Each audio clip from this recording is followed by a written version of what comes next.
Hello everyone, welcome to Sanmarga classes. ರೇಖೆಗಳು ಮತ್ತು ಕೋನಗಳು ಅಧ್ಯಾಯದ 5ನೇ ಪ್ರಶ್ನೆಯನ್ನ ಗಮನಿಸಿ. ಎರಡು ಸಮಾಂತರ ರೇಖೆಗಳನ್ನ ಛೇದಿಸುವ ಒಂದು ಛೇದಕ ರೇಖೆಯ ಒಂದೇ ಬದಿಯಲ್ಲಿರುವ ಎರಡು ಆಂತರಿಕ ಕೋನಗಳ ಅನುಪಾತವು 2:3 ಆದರೆ ಆ ಎರಡು ಕೋನಗಳಲ್ಲಿ ದೊಡ್ಡ ಕೋನವು. ಓಕೆ, ಸೊ ಇಲ್ಲಿ ಇದರ ಅರ್ಥ ಏನು? ಕೊಟ್ಟಿರುವಂತಹ ಹೇಳಿಕೆ ಏನಿದೆ, ಎರಡು ಆಂತರಿಕ ಕೋನಗಳ ಅನುಪಾತವನ್ನ ಕೊಟ್ಟಿದ್ದಾರೆ. ಓಕೆ, ಸೊ ಅಂದ್ರೆ 2:3 ಇದೆ ಅಂತೆ.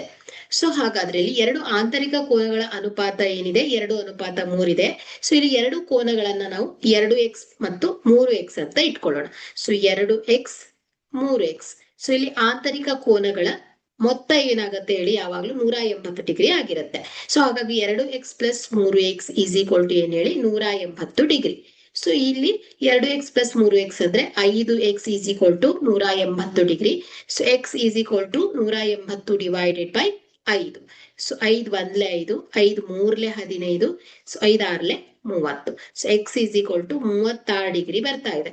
ಸೊ 2x ನ ಬೆಲೆಯನ್ನ ನೋಡೋಣ. ಸೊ 2 × 36, ಸೊ ಎಷ್ಟು ಬರುತ್ತೆ? ಇದು 72 ಡಿಗ್ರಿ ಬರುತ್ತೆ. ಸೊ 3 × x ಎಷ್ಟು? 72. ಸೊ ಇದೆಷ್ಟು ಬರುತ್ತೆ? 108 ಡಿಗ್ರಿ ಬರುತ್ತೆ. ಸೊ ಇಲ್ಲಿ ನಮ್ಗೆ ಕೇಳಿದರೆ ಏನು, ಎರಡು ಕೋನಗಳಲ್ಲಿ ದೊಡ್ಡ ಕೋನವನ್ನ ಫೈಂಡ್ ಔಟ್ ಮಾಡಬೇಕು. ಸೊ ಹಾಗಾದ್ರೆ ಇಲ್ಲಿ ದೊಡ್ಡ ಕೋನ ಯಾವ್ದಾಗತ್ತೆ ಹೇಳಿ, 108 ಡಿಗ್ರಿ ಆಗ್ತಾ ಇದೆ.